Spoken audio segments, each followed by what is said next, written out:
विद्यार्थी अभ्यासाची टाळाटाळ करतात. मुळात ते अभ्यासाला बसायला तयारच नसतात. ही तक्रार बहुतेक सगळ्या पालकांची असते. आता ते अभ्यासाची टाळाटाळ का करतात? अभ्यासाला बसण्याचा कंटाळा का करतात? याचं कारण आहे की त्यांना अभ्यासामध्ये इंटरेस्ट नसतो, आणि दुसरं कारण म्हणजे त्यांच्याकडे इंटरेस्ट असलेले अनेक ऑप्शन्स त्यांना अवेलेबल असतात. त्याच्यापैकी काही मी तुम्हाला सांगेल. मोबाईल, टी व्ही, त्यांचे टी व्हीवरचे कार्यक्रम, मित्र, त्यांचे आवडते स्पोर्ट्स किंवा इतर काही त्यांना जे आवडत असेल ते. तुम्ही जेव्हा त्यांना अभ्यासाला बसवतात तेव्हा त्याच्या इंटरेस्टची गोष्ट तुम्ही काढून घेतात आणि त्याने जे करायला पाहिजे, म्हणजे अभ्यास करायला पाहिजे, तो अभ्यास करायची बळजबरी त्याच्यावरती करतात. आणि एकदा तुम्ही बळजबरीने त्याला अभ्यासाला बसवलं की तो अभ्यास करेल याची काही गॅरंटी नाही. आणि असा बळजबरीने केलेला अभ्यास त्याला किती समजतो, त्याच्या किती लक्षात राहतो आणि परीक्षेत त्याचा किती फायदा होतो, हा एक प्रश्नच आहे. त्यामुळे बळजबरीने अभ्यासाला बसवून काहीही साध्य होत नाही. तो तुमच्या देखत अभ्यास करायचं नाटक करेल, ॲक्टिंग करेल, पण अभ्यास नाही करणार.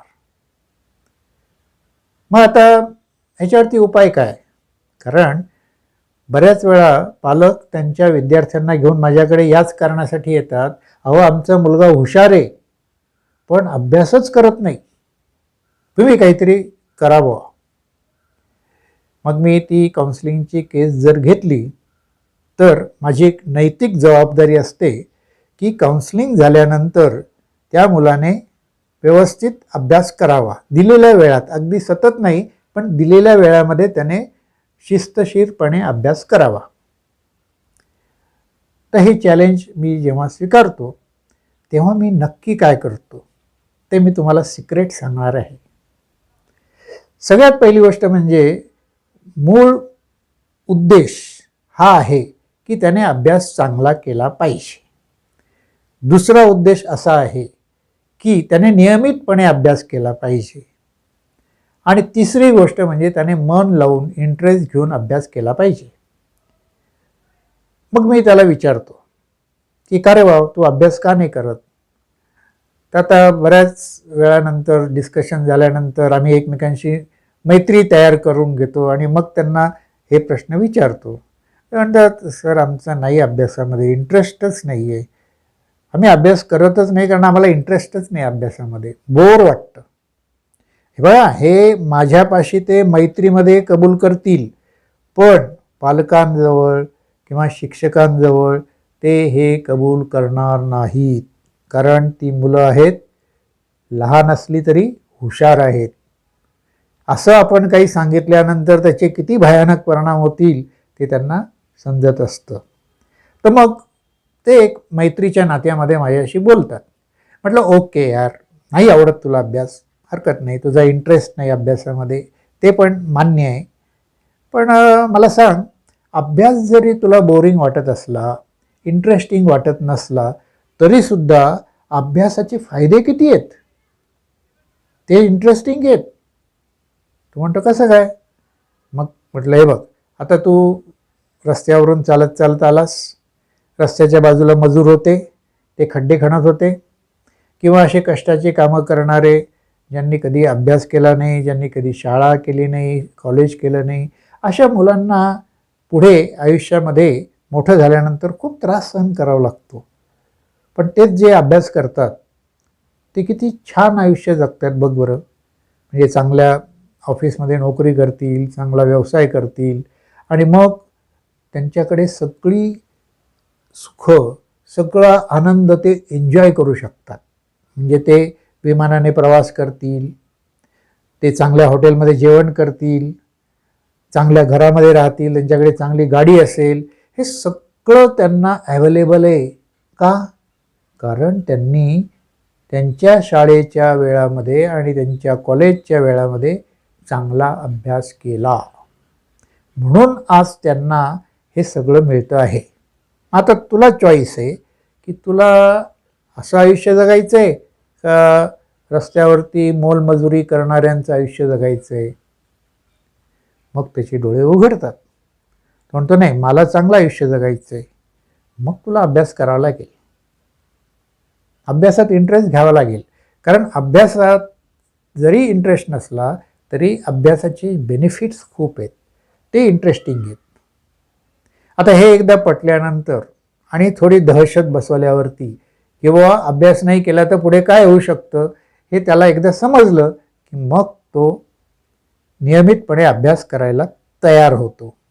आणि मग त्यानंतर त्याचे जे काही अभ्यासाचे प्रॉब्लेम असतील, परीक्षेचे प्रॉब्लेम असतील, म्हणजे समजत नाही किंवा परीक्षेत आठवत नाही किंवा समजून घ्यायला वेळ लागतो, चुकीचं लिहिलं जातं वगैरे वगैरे, त्यांचे खूप प्रॉब्लेम असतात. मग त्यांना मी वेगवेगळे टेक्निक शिकवतो. त्याच्यामध्ये कॉन्सन्ट्रेशन, अभ्यासात कसं करायचं, मेमरी टेक्निक्स आहेत, त्यानंतर एक्झाम टेक्निक्स आहेत वगैरे वगैरे. जे काही टेक्निक्स मी त्यांना शिकवतो, हे शिकवल्यानंतर ते अभ्यासामध्ये इंटरेस्ट निर्माण करतात स्वतःचा स्वतः, आणि मग त्यांचे अभ्यासाचे प्रॉब्लेम सुटतात.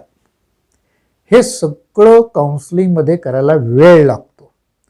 मुख्य म्हणजे ऑनलाईन काउन्सिलिंगने एक फायदा असा झालेला आहे की मुलांना माझ्यापर्यंत येण्याचा आणि घरी परत जाण्याचा वेळ वाचतो. त्यामुळे हे जे काउन्सिलिंग असतं ते साधारणपणे 4 ते 6 आठवड्याचं असतं.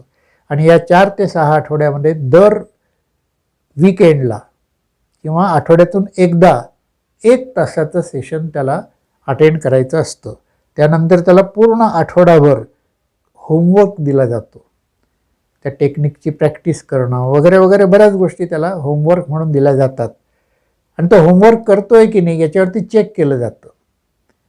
आणि एकदा त्याला त्याच्यामध्ये इंटरेस्ट निर्माण झाला की तो रेग्युलरली ते टेक्निक्स फॉलो करायला लागतो. तर असं हे काउन्सिलिंगचं काम मी गेली 10-12 वर्ष करतो आहे. आणि ज्यांना ज्यांना मी काउन्सिलिंग केलं आहे त्यांना त्याचे खूप चांगले रिझल्ट मिळालेले आहेत आणि आजही मिळत आहेत.